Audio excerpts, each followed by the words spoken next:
The Pacific Ocean burned with fire in the opening months of World War II. On December 7, 1941, Japanese carrier planes descended on Pearl Harbor in waves, their torpedoes and bombs tearing through the anchored battleships of the U.S. Pacific Fleet. Columns of black smoke rose from the waters of Oahu as the pride of the American Navy lay crippled. For Tokyo, it was the beginning of what they called the Greater East Asia War, a campaign to seize an empire stretching from the Philippines to the Dutch East Indies. In the months that followed, Japan's tide of conquest surged outward in every direction. By early 1942, Manila had fallen. Singapore, long considered Britain's Gibraltar of the East, surrendered in humiliation, and the oil-rich Dutch East Indies slipped under Japanese control. Across this vast territory, the Imperial Japanese Navy seemed unstoppable. At its heart were sleek destroyers and heavy cruisers, armed with the feared Type 93 torpedo, known to the Allies as the Long Lance. With unmatched range and devastating explosive power, these weapons turned night battles into slaughter. American and British ships alike were sunk before they ever saw the enemy. To the Japanese high command, it appeared their bold gamble had paid off. Admirals such as Isoroku Yamamoto and generals in Tokyo spoke with confidence. America, they believed, might have factories, but factories meant little if ships could not reach the battlefield in time. "We will sink them faster than they can be built," one officer reportedly remarked, a boast that echoed across the Pacific. Meanwhile, the United States reeled. The fall of the Philippines in May 1942 left thousands of soldiers prisoners of war. Survivors recalled the despair of watching the Japanese flag rise over Corregidor as they were marched into captivity. American naval forces, though bolstered by the courage of their sailors, were outmatched in both numbers and technology. Destroyers and cruisers patrolling the Solomon Islands faced skilled Japanese night fighters whose optics and gunnery had been honed through years of combat in China. Each engagement seemed to prove Tokyo right, that America could not match Japan's naval prowess in time to matter. The Pacific itself became a theater of terror. Sailors spoke of seas lit by burning oil slicks, of explosions so violent they hurled men into the air, of the eerie silence after a ship slipped beneath the waves. It felt like we were watching the ocean itself devour us. One survivor later recalled of a night action off Guadalcanal. These were not isolated defeats. They were a pattern, a relentless demonstration of Japanese superiority in the early months of war. Yet beneath the chaos and blood, something deeper stirred. In shipyards along the American coasts, welders, engineers, and yard workers labored without pause. New methods of mass production were being refined, reducing the time needed to build a destroyer from months to weeks. American leaders understood what Japanese generals did not. This war would not be won by daring alone, but by endurance. By mid-1942, cracks had already begun to form in Japan's invincible image. The Doolittle raid struck Tokyo in April, proving Japan itself was vulnerable. At midway in June, 4 of Japan's fleet carriers were lost, an irreparable blow. Still, even in the wake of these defeats, the Imperial Navy retained the initiative at sea, relying on destroyers to deliver men, supplies, and death across the Pacific. But the tide would not rise forever. The early triumphs of Japan masked the fragility of its war effort: limited steel, scarce oil, and factories that could not match American capacity. For now, however, those weaknesses remained hidden, and Japan basked in its victories. Its generals believed they had stunned the world, carving out an empire in months. What they could not yet see was the storm gathering across the ocean, a storm not of ships already afloat, but of ships yet to be built. A war of attrition had begun, and in that war, America's greatest weapon was not its surviving battleships or its scattered cruisers, but its industrial might. The Pacific burned, the Allies staggered, and Japan celebrated. Yet already, the seeds of reversal had been planted. The coming years would reveal a brutal truth. Japan could sink ships in battle, but it could not sink factories. And in those factories, America was preparing an answer. The smoke of Pearl Harbor had barely cleared when the United States shifted into an industrial overdrive the world had never seen before. Japan had bet on speed and audacity, believing that America, though vast, was too slow and too soft to match the pace of war. But within months, that assumption began to unravel. What Japan underestimated was not America's will to fight, but its ability to build. From coast to coast, shipyards that once worked at peacetime rhythm transformed into crucibles of steel and fire. The name Henry J. Kaiser became synonymous with revolution. His shipyards on the West Coast pioneered assembly line techniques that mirrored Detroit's automobile factories.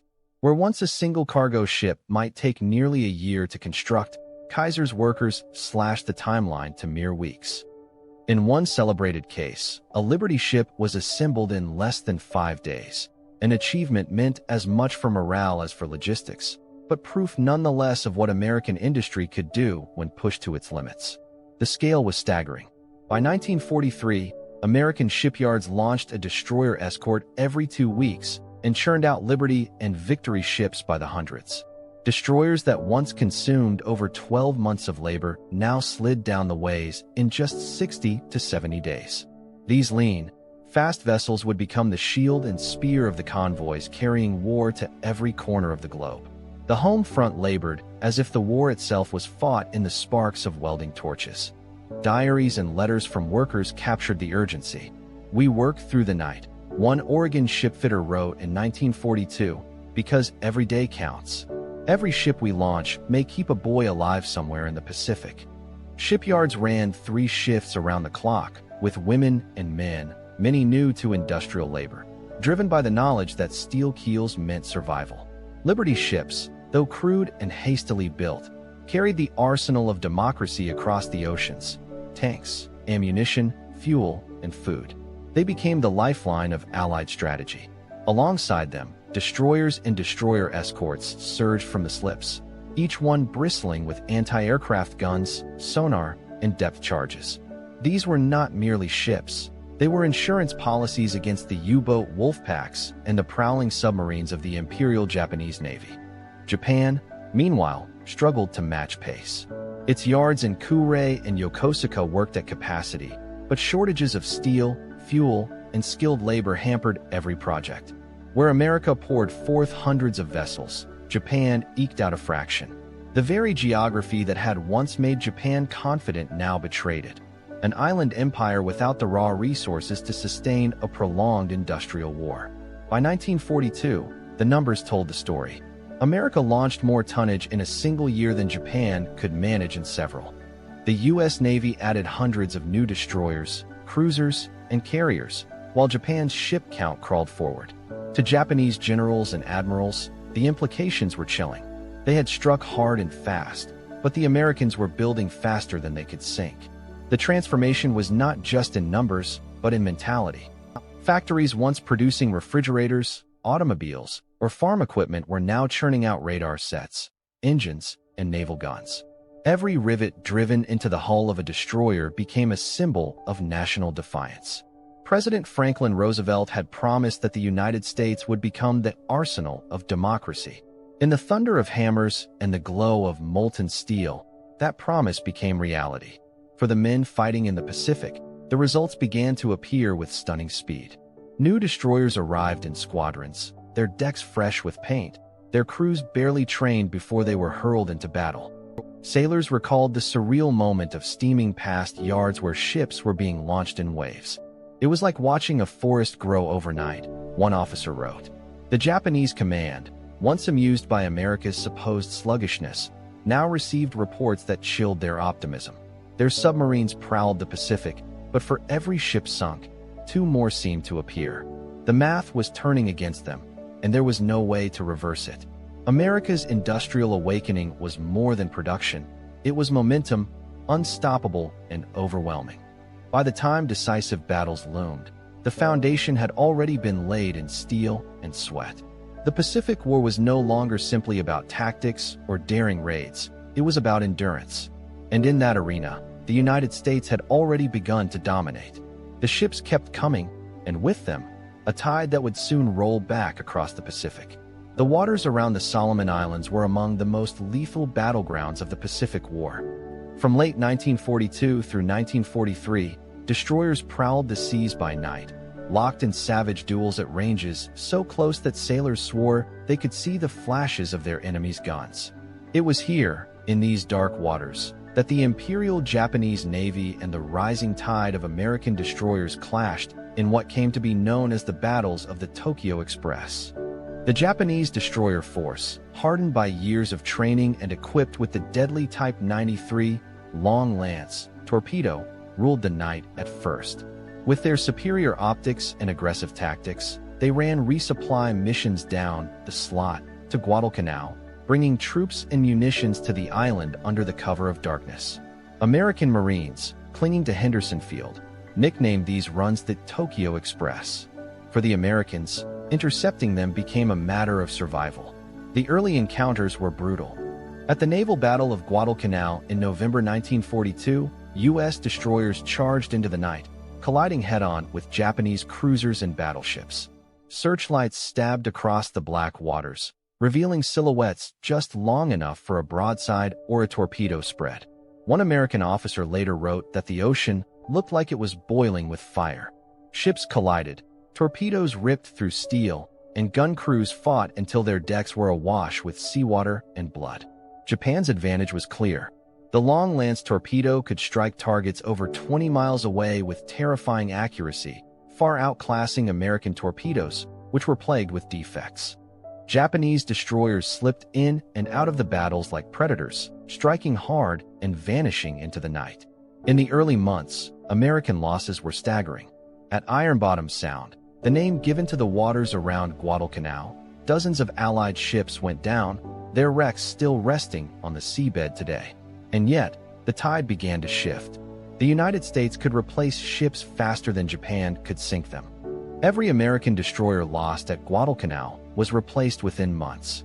By early 1943, new destroyers rolled off the slips with improved radar, better fire control systems, and crews who had learned from the bloody lessons of night combat. Radar, in particular, became the great equalizer. What Japanese optics once provided, American electronics soon surpassed. Now U.S. destroyers could detect enemy ships long before they were visible to the naked eye, striking first and harder than before. Eyewitness accounts from sailors tell of the chaos of these clashes. One destroyer crewman remembered the terror of hearing incoming torpedoes hiss through the water, followed by the deafening roar as a nearby ship erupted in flames. Another recalled the surreal silence after a battle, with the sea dotted by burning oil slicks, shattered hulls, and lifeboats filled with survivors. The attrition was merciless. The Japanese continued to send their destroyers on the Tokyo Express, but the cost grew higher with every mission. Each lost destroyer was irreplaceable, each dead officer a veteran too valuable to lose. American shipyards, meanwhile, filled the Pacific with fresh vessels and young crews eager to fight. By the end of the Solomons campaign, Japanese admirals were beginning to sense the grim reality. Their navy could win battles, but they could not win the war of replacement. American destroyers kept coming, wave after wave, faster than the Imperial Navy could sink them. The waters of the Solomons had become a proving ground, and the conclusion was inescapable. Japan was bleeding out against an enemy that seemed to have no bottom to its resources. The clash of destroyers in the Solomons was more than a contest of gunnery and seamanship. It was a test of endurance, and endurance was the one thing America could always afford. The Tokyo Express would run until it ran out of ships, and in that moment, Japan's admirals began to grasp the terrible truth. They were fighting not just the U.S. Navy, but the full weight of American industry. By the closing months of 1943, the seas of the Pacific no longer echoed solely with the thunder of Japanese guns. The balance of naval power, once tilted sharply toward the rising sun, began to shift. Where Japanese destroyers had once raced through the night with impunity, they now faced a growing American fleet that seemed to multiply with each passing month. Central to this change was the arrival of the Fletcher-class destroyer. Sleek, heavily armed, and durable, these ships were designed not only for surface action but also for versatility. Each carried 5 5-inch dual-purpose guns, 10 torpedo tubes, depth charges, and advanced radar systems that could detect enemy vessels long before they were visible to the naked eye. With a range of over 6,500 nautical miles, they could follow carriers, screen convoys, or sweep ahead of amphibious assaults. Between 1941 and 1945, 175 of them slid into the water, each one a floating embodiment of America's industrial might. Japanese officers who had once mocked American destroyers as inferior now found themselves outmatched. The Imperial Navy's prize Type 93 Long Lance torpedoes still carried devastating power, but the edge of surprise was gone. Radar-directed gunnery allowed American destroyers to open fire first, often with deadly accuracy. One Japanese captain recorded in his diary that battles had grown unervingly short, the outcome determined before his men even saw the enemy. At the same time, Japan's lifeblood was drying up. The resources that had fueled its early war conquests, oil from the Dutch East Indies, rubber from Malaya, iron ore from China, were increasingly cut off by Allied submarines and air power. Fuel shortages forced destroyers to remain idle in port, and when they sailed, it was often with limited training for hastily conscripted crews. By contrast, American destroyers arrived fresh from shipyards fully equipped, their crews trained in new radar tactics and damage control drills that saved countless lives. The strategic tide was also turning. In late 1943, Admiral Chester Nimitz and General Douglas MacArthur launched the twin drives of the island-hopping campaign. Instead of attacking every Japanese stronghold, the Allies targeted key islands that brought them closer to the Japanese homeland while isolating enemy garrisons. For each amphibious landing, destroyers became indispensable, pounding beaches with gunfire, screening troop transports, and fending off desperate Japanese counterattacks. At Tarawa in November 1943, Fletcher-class destroyers raked the shoreline with relentless bombardment, clearing a path for Marines to storm the beaches. Similar scenes played out at Kwajalein, Saipan, and Leyte, where destroyers fought not only ships, but also kamikazes and submarines. Each battle underscored the growing disparity. American forces could throw wave after wave of ships into the fray, while every Japanese loss pushed the Imperial Navy closer to collapse. Eyewitness accounts reveal the psychological toll on Japan's sailors. One petty officer later recalled that when a destroyer was sunk, it felt like a death in the family, because we knew it could not be replaced. By 1944, American reconnaissance reported Japanese destroyers operating in dwindling numbers, often without proper escort or air cover. The proud doctrine of aggressive night fighting had given way to cautious retreats. For American sailors, the mood was altogether different. Letters home describe awe at the sheer scale of reinforcements. One destroyer crewman wrote that every port we entered seemed to be spilling over with new ships, rows of destroyers, more carriers, more transports.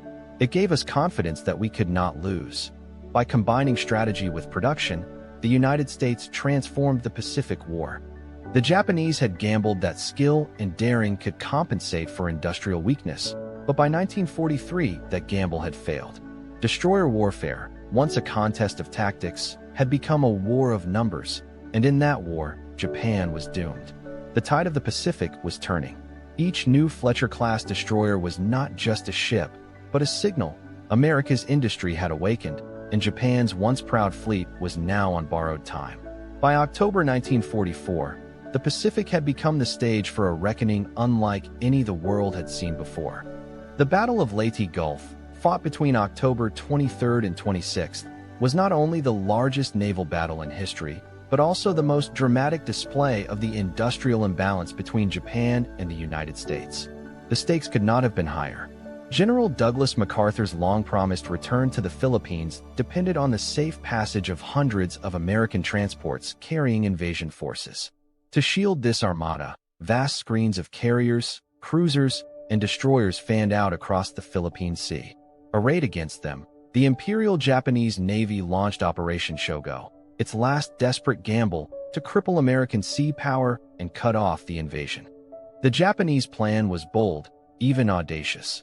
Lure Admiral William Halsey's carriers north, then send powerful surface forces, including the battleships Yamato and Musashi, through the central Philippines to annihilate the vulnerable invasion fleet. But the plan underestimated the resilience of American destroyers, ships that had become the steel backbone of the fleet. In the Sibuyan Sea, waves of American aircraft swarmed the Japanese battleship Musashi. Though bristling with guns and armor, The giant ship succumbed to repeated bomb and torpedo hits, sinking beneath the waves on October 24th. American destroyers, darting between carriers and transports, laid smoke screens and fired their guns skyward to ward off air attacks. For every vessel damaged, shipyards in California and New York were already laying keels for its replacement. The climax came off Samar on the morning of October 25th. A small task force of American escort carriers, lightly armed jeep carriers, found themselves suddenly face-to-face with Vice Admiral Tycho Kurita's main fleet, a juggernaut of battleships and cruisers. The Americans seemed doomed. Yet the destroyers Johnston, Hull, and Heermann charged forward in what became known as the last stand of the Tin sailors. Eyewitness accounts described the scene as chaos turned to legend. "We were charging battleships with pea shooters," one survivor later recalled. Johnston's captain, Ernest E. Evans, led his ship into the jaws of the Japanese fleet, launching torpedoes at point-blank range and hammering heavy cruisers with his 5-inch guns until the ship was torn apart and sank. Hull and Heermann fought with equal ferocity, their crews firing until their magazines ran dry. Against all odds, the audacity of these destroyers forced Kurita to retreat, sparing the invasion fleet. For the Japanese sailors who witnessed this clash, the despair was overwhelming. They had fought valiantly, but their losses were irreplaceable. The Musashi was gone, cruisers and destroyers littered the sea floor, and fuel shortages crippled whatever ships limped home. Operation Shogo, meant to turn the tide, instead marked the effective destruction of the Imperial Navy as a fighting force. Kamikaze attacks made their first large-scale appearance at Leyte Gulf, slamming into American carriers and destroyers with terrifying effect. Yet, even this new weapon could not alter the outcome. Damaged ships were towed back to port, repaired, and often returned to action within weeks. By contrast, every Japanese loss was permanent. The numbers told the story with merciless clarity. Japan lost 4 carriers, 3 battleships, 10 cruisers, and 11 destroyers at Leyte Gulf, ships that could never be replaced. The United States lost a handful of escort carriers and destroyers, tragic sacrifices, but their replacements were already in production. By the dawn of 1945, Japan's once proud navy was a shattered remnant. Destroyers that had once prowled the Pacific in dominance were now hunted down by swarms of American ships and planes. Japanese officers, who once scoffed at America's reliance on mass production, now spoke in hushed tones about its inexhaustible power. One survivor later admitted, "For every ship we sank, 3 more appeared." Leyte Gulf was more than a battle, it was a crucible. In its fire, Japan's naval ambitions were burned away, leaving only the shadow of a fleet. For America, it was proof that industrial might, combined with courage and sacrifice, could reshape the course of history. By the opening weeks of 1945, the once proud empire of Japan was a shadow of its former self. The Imperial Japanese Navy, which had swept across the Pacific in 1941 and 1942 with breathtaking speed, was now reduced to fragments. Carriers that had launched the attack on Pearl Harbor were sunk, battleships lay at the bottom of the sea, and destroyers, the swift, deadly blades of Japan's early victories, had been ground down in relentless attrition. For Japan's generals and admirals, the bitter truth could no longer be denied. Their nation had not been defeated solely in battle, but in the factories, shipyards, and assembly lines of the United States. While Japan struggled to lay down even a handful of new destroyers each year, American shipyards launched dozens. Carriers, cruisers, and transports appeared in numbers that seemed beyond comprehension. Japanese officers who once mocked American reliance on machines and mass production now spoke with awe, and sometimes despair, of its unstoppable momentum. The shock was not limited to officers. Japanese prisoners of war, captured during island battles from Saipan to Leyte, recalled their astonishment at the scale of America's logistical reach. Some described being stunned to see U.S. troops eating fresh ice cream aboard ships stationed at the front, or smoking American cigarettes even in the thick of combat. Such luxuries seemed inconceivable for Japanese soldiers, who often survived on meager rations and dwindling supplies. One POW later admitted that it was in those moments, more than in battle, that he realized Japan could never hope to match such a nation. The American fleet by 1945 was a living testament to industrial power. Task forces stretched horizon to horizon, bristling with destroyers that screened the massive carriers and escorted the endless streams of transports bringing men and material to the front. The Fletcher-class destroyer alone, a marvel of balanced design and durability, had been built in nearly 175 units during the war. Each one was bristling with 5-inch guns, depth charges, and anti-aircraft batteries, capable of fighting submarines, aircraft, and surface ships alike. Behind them came even newer designs, ensuring that the pipeline of steel and fire never faltered. For Japan, the picture was grim. Factories crippled by bombing raids lacked steel, fuel was nearly exhausted, and trained crews were irreplaceable. Young cadets with only a few hours of flight or gunnery practice were sent into hopeless battles. Admirals who had once boasted of Japan's superiority now conceded, often privately, that the empire's doom was sealed the moment America committed to total war. The samurai spirit, so deeply ingrained in Japanese military culture, could not halt the tide of ships, planes, and tanks pouring from American assembly lines. The cultural realization cut deep. Japan had long equated industrial mass with soullessness, believing the warrior's will and the precision of elite training would always prevail. Yet in 1945, the battlefields of the Pacific told another story. America had not only overwhelmed Japan with numbers, but had also matched courage with courage, sacrifice with sacrifice. Every Japanese destroyer that slipped beneath the waves was gone forever. Every American destroyer lost was replaced, sometimes before the war diary had even recorded its sinking. By the spring of 1945, the Empire of Japan faced a stark truth. Its navy was broken, its armies were stranded and starving across distant islands, and its cities lay vulnerable to firebombing raids that would soon devastate Tokyo and beyond. The rising sun that had once symbolized unstoppable conquest now set behind a horizon dominated by American steel and firepower. In the end, Japan's gamble had been fatally flawed.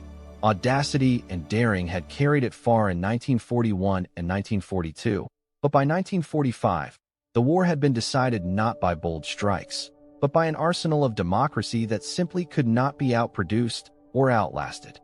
The warriors of Japan had fought with courage, but they had faced an enemy whose factories were as decisive as its fleets. It was this realization, etched into the memories of generals, sailors, and prisoners alike, that marked the true collapse of the rising sun, not just in battle, but in the acceptance that spirit alone could not defeat a nation that fought with both courage and abundance. The war had become a test of endurance, and in that test, Japan had been found wanting. When the guns finally fell silent in August 1945, the Pacific was littered with the wreckage of fleets that had once defined empires. Battleships rested on the ocean floor, carriers lay smoldering at the edges of atolls, and the swift destroyers that had once carried Japan's hopes had been reduced to twisted hulks of steel. Yet the story of their destruction was not written only in the roar of battle. It was written long before, in the endless clang of American shipyards, the hiss of welding torches, and the thunder of assembly lines that never stopped. World War II revealed a truth as profound as any fought on land or sea. In the modern age, industry itself had become a weapon. Courage, training, and tactics could decide individual engagements, but the outcome of the Pacific War was forged in Detroit, Pittsburgh, and Oakland as much as in Guadalcanal, Leyte Gulf, or Iwo Jima. America's destroyers symbolized this reality. They were built faster than Japan could sink them, a relentless cycle that turned every loss into renewal, every sinking into opportunity for improvement. Historians later argued that Japan, for all its daring at Pearl Harbor and brilliance in night-fighting tactics, had never understood this fundamental shift. Its admirals gambled on audacity and precision, but they gambled against an opponent that could replace entire fleets before Japan could replace a single ship. As one Japanese officer later admitted, the empire had been defeated by an avalanche of steel. The statistics themselves were staggering. Between 1941 and 1945, the United States launched more than 370 destroyers, many of them Fletcher-class, durable, versatile ships bristling with guns and radar. Japan, crippled by shortages and relentless bombing, managed only a fraction of that number. Each new American vessel was a floating declaration that the tide of war could not be turned back. And behind every ship stood thousands of anonymous workers, men and women, many of them civilians pulled from farms or city streets, who labored day and night with the knowledge that their efforts would decide the survival of soldiers far away. The irony was sharp. Japanese officers had once laughed at America's reliance on mass production, believing spirit would triumph over machinery. By 1945, that laughter had been silenced. The same pattern had been seen in Europe.